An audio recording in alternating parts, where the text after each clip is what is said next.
Exit before you enter. You've heard correctly. Exit before you enter. Today we're going to talk about the biggest mistake that real estate investors make without even knowing it. And it all happens when you enter the deal. You'll learn all about it in this video. Stay tuned. We're the investor couple. I'm Mel. And I'm Dave. And we're the investor couple. And you're watching Biggest Mistakes That Real Estate Investors Make. On this channel, we teach regular people like you the secrets to time freedom, location freedom, and financial freedom through real estate investing. New tips every week, so make sure to subscribe. Everyone gets so excited about buying real estate. They just want to get started, they want to start cash flowing, but they forget one of the most important part when buying real estate, the exit strategy. I'm out of here. What's an exit strategy? Well, an exit strategy is knowing what the end result is with the building. Let's give you a few examples. What's your end goal? Are you flipping or do you plan to buy and hold? Are you using your own money or are you buying the property using none of your own money, which is known as OPM? Take the time to reflect what works for you. We prefer to buy and hold because it creates long-term wealth. We're going to show you in a little bit how we ensure to have a clear exit strategy when we purchase 12 multifamily properties in less than 12 months using none of our own money and without joint venture partners. Math class, what is the square root to infinity?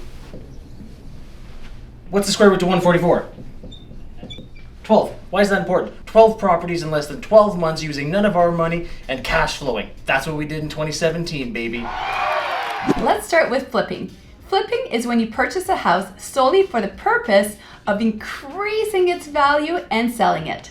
If you're like us and you prefer buy and hold, it means you're going to be buying the property with the sole purpose of holding on to it for a while. We're going to utilize the whiteboard behind us to give you an example. So here we have a $500,000 ARV, a after repair value. So that means the finished product. That means after you've renovated and everything.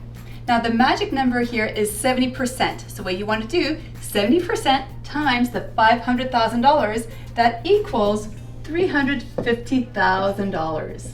Okay, so $350K would be your 70%. Now you have to keep in mind, this $350,000 has to be your purchase price and your renovations. So all of that has to be encompassed in the 70%. Otherwise, it's going to start to eat into your profits. Something to consider when you're flipping is the length of time the project will take. Now, for example, maybe you purchased it and it was going to be worth $500,000 ARV, but the market has shifted and now your ARV might be $450, $475.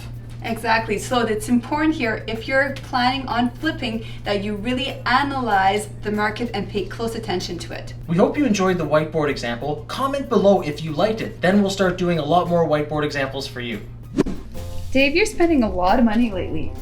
Yeah, I bought a bunch of baseball cards. I'm going to flip them in a few years. Don't worry, they always go up in value. Just stick to real estate.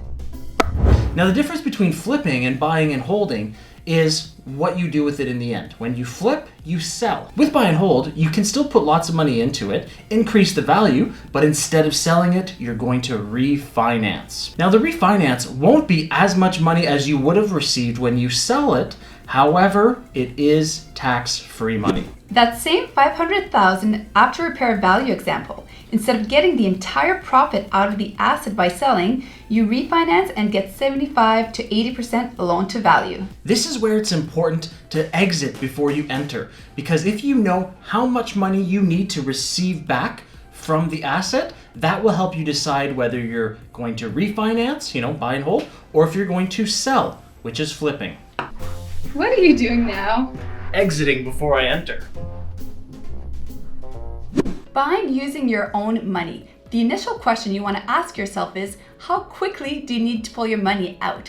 Do you feel comfortable leaving it in, or do you need to pull it out within a certain amount of time? When you're looking at a deal, you should be able to determine, hey, is this deal down here where I can lift the appreciation quickly, or is that building already at its ceiling evaluation, which means I cannot raise the value? If you really want to pull your money out of the deal, you should be looking at those underperforming deals, because these are the ones that you'll be able to lift quicker and higher. Our advice is not to solely rely on market appreciation because that is completely out of your control. Forcing appreciation. Now, drumroll please. Our favorite, other people's money. Now this one is very straightforward. What you want to do is find underperforming properties where you can increase its value, get it refinanced, and pay out the private lender. This will require you to be a savvy investor. You will need to only fish out those underperforming deals where you see value and that you see that you can appreciate it to be able to refinance. Now I want to say stop. This is where you need to ensure do not touch any private money unless you 100% know how you're going to pay them back. We see this all the time. People get excited about other people's money and then they can't pay them back. They don't have a clear exit strategy. So slow down, do your calculations, and make sure your exit strategy is extremely clear. Do you have your exit strategy before you touch that money? And if you really want to change your life and create financial freedom, make sure to check out our next video. I'm Mel. And I'm Dave, and we'll see you there.